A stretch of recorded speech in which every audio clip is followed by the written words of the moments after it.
Dear student, in this module, we try to understand the importance of socialization in acquiring gender roles, understand the process of socialization and identify various agents of socialization, evaluate the importance of the agents of socialization and how they can give their contribution in diminishing gender stereotyping, to understand the contemporary issues in gender socialization. Introduction. Gender refers to a set of learned behaviors and attitudes that characterizes and differentiates people belonging to one biological sex from another. Almost all societies and cultures develop gender roles. Gender roles are the attitude, feelings and behaviors that are expected from individuals belonging to different genders by the society. It is these gender-specific role expectations that govern most of our behavior and form the roots of difference. For instance, household chores like cooking, cleaning are primarily expected to be carried out by a woman, while the financial responsibility of running the house rests on the shoulders of a man. Neither a man nor a woman is biologically predisposed to carry out these activities. Rather, such expectations are a result of society's influence on individuals' behavior. And one mean of transmitting these expectations is through the process of socialization. The process of gender socialization starts at birth and involves learning, habituation, understanding, and internalization of social expectation. Cultural roles and attitudes associated with one's sex, the ethnic, cultural and religious value of a given society governs the process of gender socialization. Early gender socialization is one of the most critical issues in childhood. Since birth, boys and girls are raised and treated differently by significant others. Girls are given dolls and kitchen sets to play with, while boys are provided with cars and sports goods. Different exposures along with social appreciation in response to a gender congruent behavior and social punishment such as humiliation and shunning in response to gender incongruent behavior encourages learning of differences between girls and boys, women and men. Gender socialization is not specific to childhood, it continues throughout the life cycle. Gender socialization occurs through a variety of agents in diverse means, such as parental attitude, schools, how peers interact with each other, and mass media. The gender roles can do and vary from culture to culture. Perspectives to gender development, nature versus nurture. The nature-nurture discussion deals with the relative importance of an individual's inherited characteristics or qualities in comparison to individuals' personal experiences. Proponents of nature view emphasize that differences in beliefs, attitudes and feelings and behaviors between males and females are innate, biological, largely due to heredity and are fixed. The sources of these differences are sex hormones and differences in the brain structures of males and females. On the other hand, the proponent of nurture view suggests that the society, culture and the surrounding environment affects human behavior and thereby contribute to these differences. Contemporary research shows evidence for both the perspective men and women do exhibit genetic, sex-related differences and variations in the behavior. Characteristics typically ascribed to men and women also differ considerably. Social learning theory. According to social learning theory, learning of gender roles take place through a process of observational learning. Children observe and imitate the behavior of people around them, some of which may relate to gender. Children are more likely to attend to and imitate behavior of people similar to them. Therefore, they are more likely to model behavior of similar sex. Moreover, these imitated behaviors are then reinforced if they are gender appropriate. Cognitive development theory. Cognitive psychologists view changes in gender role behavior as a result of how children think and reason about gender. The changes in the understanding of gender reflect the accumulation of gender related information from the environment and developmental changes in the child's brain that allows it to process information in advanced ways. Kohlberg in 1966 proposed a theory of gender development. According to him, a child's understanding of gender roles proceeds in stages. The child understanding becomes more complex as he/she moves through stages and is driven primarily by maturation. The stages are as follows. First, gender identity, up to 2 years. Here, the child is able to correctly label his or her own sex. Second, gender stability, up to 4 years. Here, the child understands that one's gender remains stable, but the understanding of gender is based on external features like hair and clothing. Gender constancy, 7 years. Here, the child begins to understand that gender is something beyond external features. Next, we will talk about gender schema theory. Gender schema theory ascribes a more active role to children in their own gender development. Gender schema theory emphasizes that a gender's development is a result of the better organizational system or schemas of maleness and femaleness. Through these perspectives, we understand that biological differences between gender can lead to some physical differences, but beyond that, differences are created and emerge out of different cultural practices, societal expectations, and socialization. Agents of socialization. Being a lifetime interactional process of cultural learning, socialization is exercised through many different social vehicles. The social context in which socialization is carried out are constructed through these social vehicles or agents of socialization. These agents facilitate the learning of values and norms of their culture. Various agents of socialization like parents, teachers, school, peers, media, and work organizations help in the formulation of gender-specific roles. Due to the exposure to these agents in our early life, their influences on individuals are remarkable and deep and tend to have an effect on our behavior and attitude throughout our life.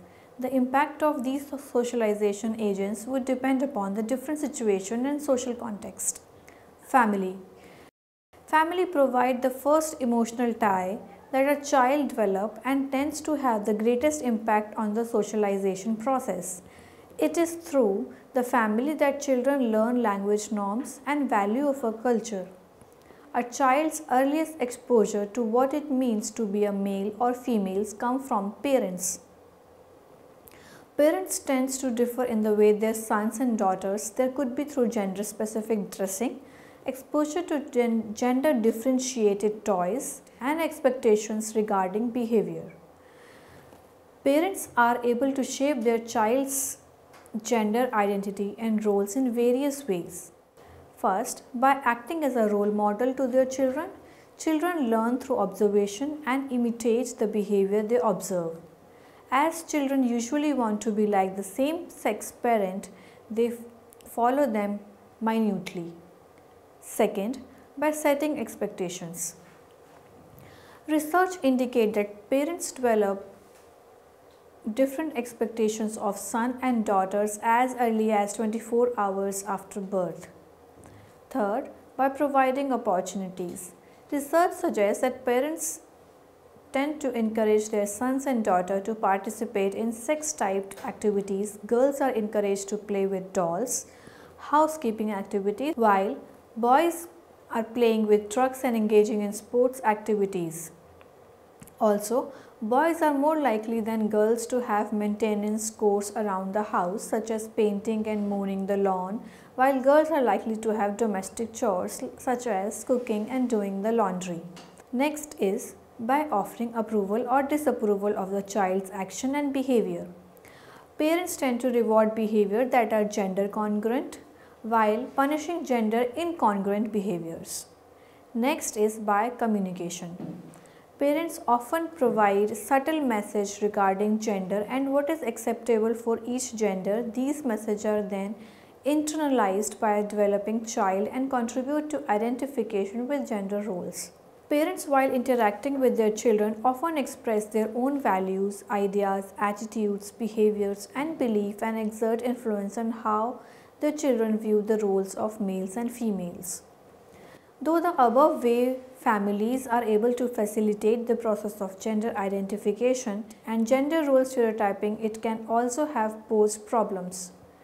The cost of maintaining strict gender role stereotyping includes limiting of opportunities for both boys and girls, ignoring their talent and encouraging unfairness prevalent in our society.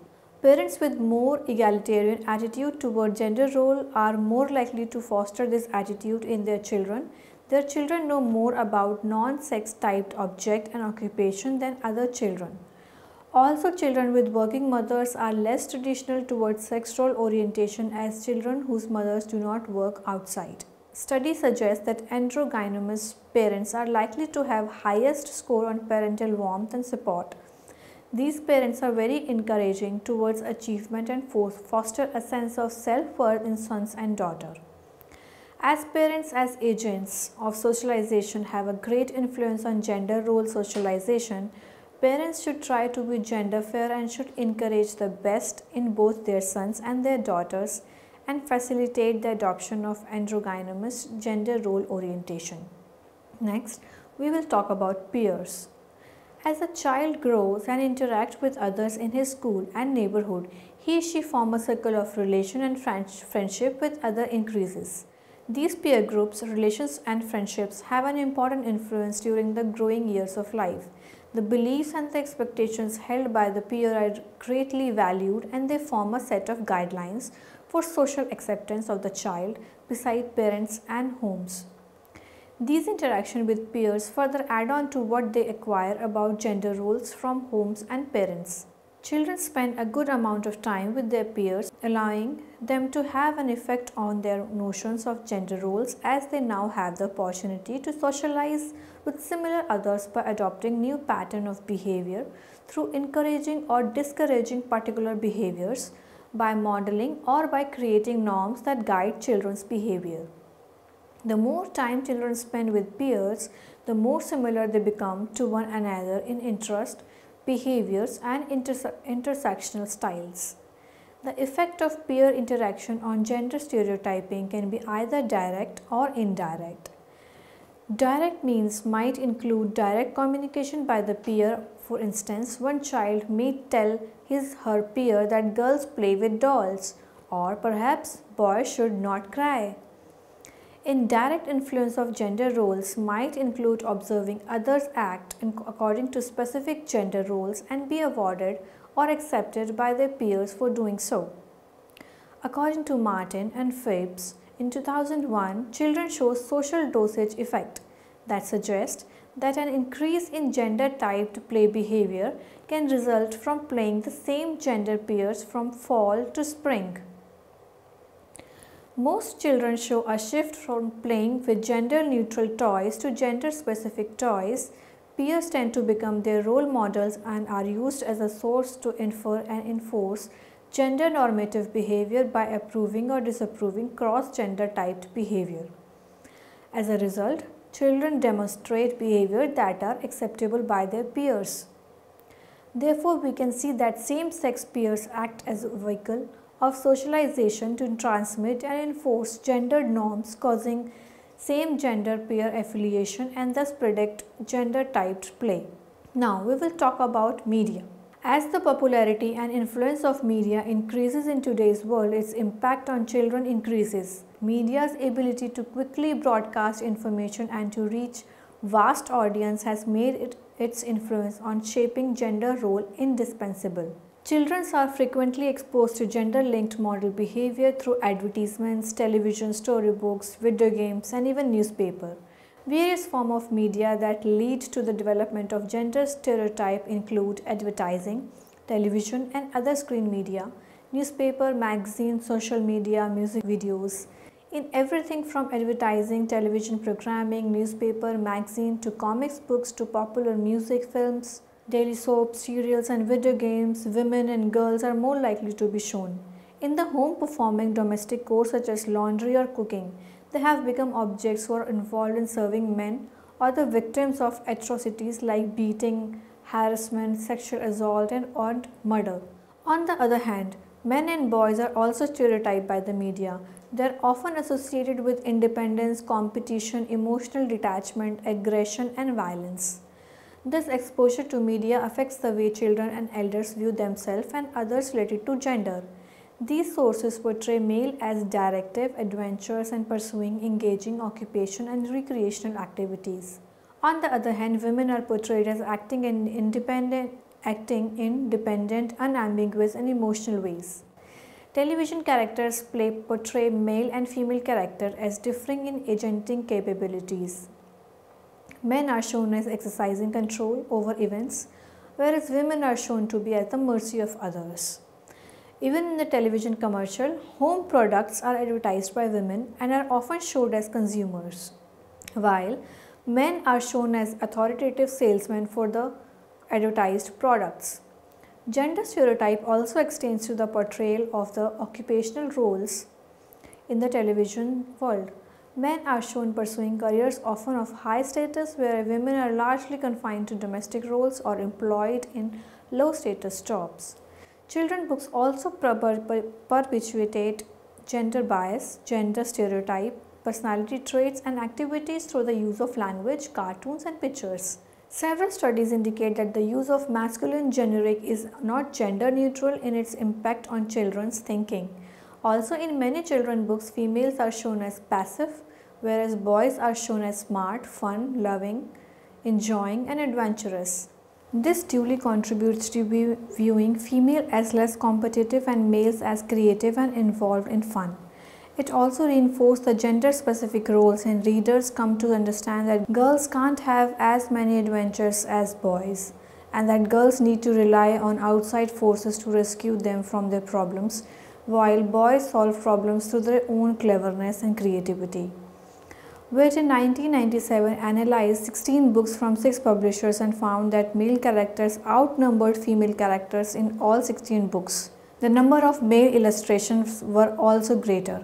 The female characters in the book of 5 of the publishers were shown as having a mix of masculine and feminine traits. However, the male characters in the books of all 6 publishers were strongly masculine, exhibiting traits such as decisiveness, leadership, independence, and rarely exhibited any trait that would be classified as traditionally feminine, gentleness, and as understanding and sensitivity.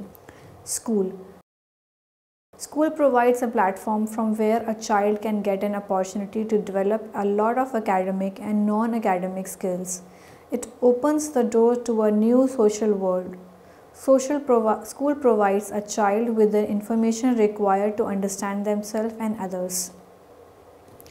Gender role learning also occurs in school. It provides a stage to develop friendship, observe teachers, develop role models, and learn from textbooks and other reading materials, which to some extent reinforce gender stereotypes and bias.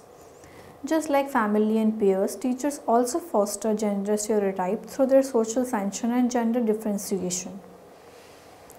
Studies have shown that teachers pay more attention to boys than girls and interact with boys more extensively.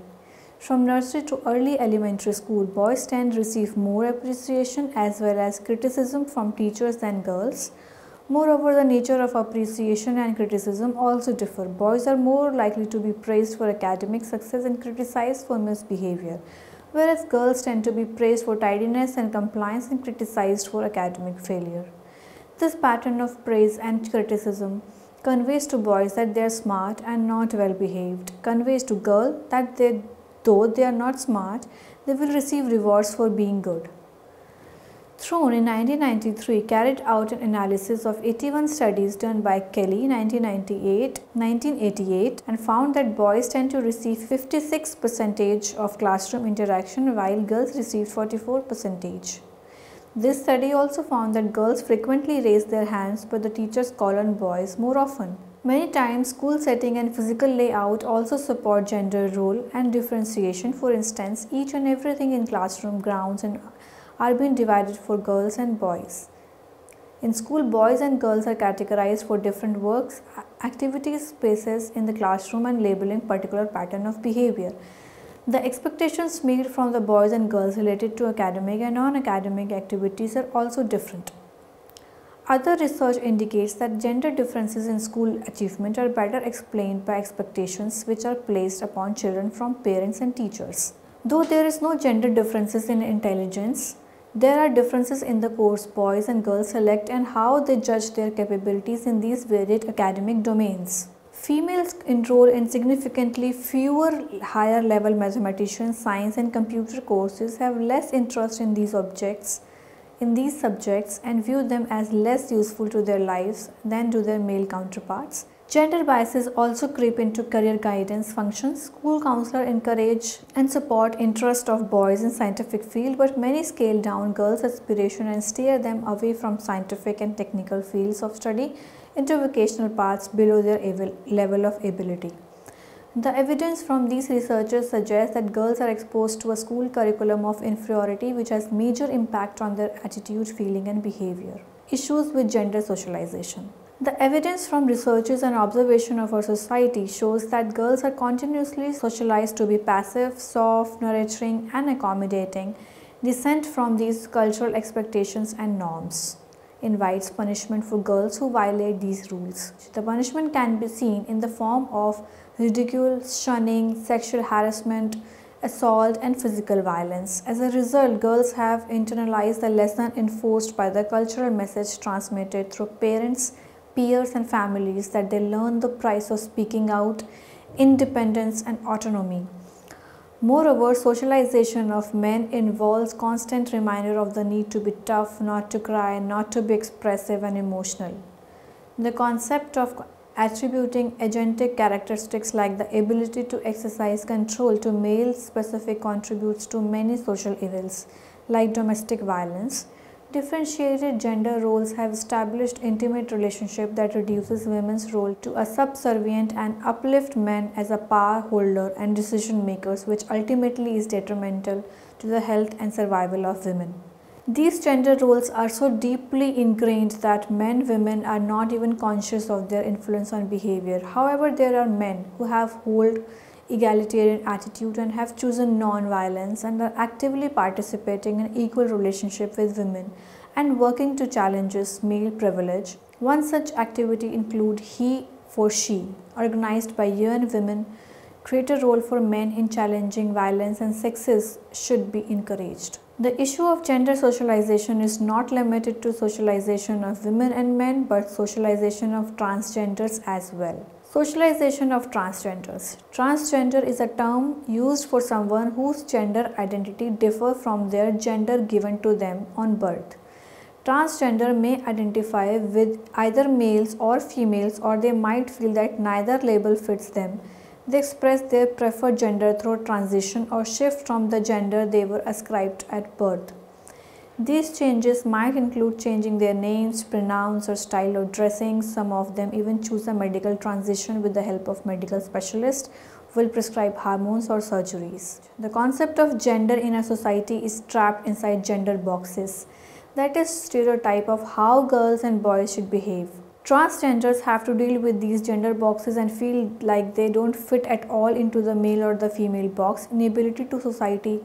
Inability of the society to accept transgenders and forceful attempt to make transgender follow a gender stereotype which they do not identify with have become a very important issue leading to mental health issues. There are numerous cases of depression and suicides of transgenders. It is very important to realize the socialization of transgenders has to be different. Society needs to be sensitive towards the issue, and forceful attempts to make transgenders conform to prevalent gender roles can be detrimental. Socialization is the process whereby we learn the social norms, values and expectations. Socialization can occur directly where we are taught, given directions, instructions on how to act. It can also occur indirectly when others interact with us. They accept or reject our behavior by reinforcing. Gender roles can be learned through a process of socialization. The process of socialization occurs through parents, family, peers, teachers, schools. It is embarked from the time we are born and continues throughout the lifespan. An individual is actively involved and interact often with parents. Parents' attitude towards boys and girls are different. As a result, they expect different behavior from girls and boys. They guide act as a role models, direct gender-specific behavior which are readily taken and perpetuated by their children. These gender roles are added on once children start interacting with peers from their neighborhood or school. The peers accept or reject if children comply to gender-specific playing and acting. The need for social approval makes to conform to what is expected. They then comply with the gender norm. Children are exposed to media from a tender age. They view commercial, listen to jingles, stories, cartoons, etc. To a large extent, the media shows disparity in how male and female are treated, and that has to be expected from them. The TV commercial also shows boys involved in physical activities and girls involved in carrying on soft activities. Such exposure in generating misperception regarding gender and adding to gender stereotype. The school environment, the teachers' books, plays, sports all act as a ground where these learned gender norms get expanded. Teachers' expectations from girls and boys, the sports children play, the books adds on to gender stereotype. Differentiated gender roles have established intimate relationships that reduce women's role to be a subservient and uplift men as a power holder and decision makers, which ultimately is detrimental to the health and survival of women. These gender roles are so deeply ingrained that men and women are not even conscious about their influence on their behavior. There are men who hold egalitarian attitude and have chosen non-violence and are actively participating in equal relationships with women and working to challenge male privilege. The issue of gender role socialization is not limited to socialization of women and men, but socialization of transgenders as well. Inability of the society to accept transgender and forceful attempts to make transgenders follow gender stereotypes which they do not identify with has become a very important issue leading to mental health problems. There are numerous cases of depression and suicides of transgenders.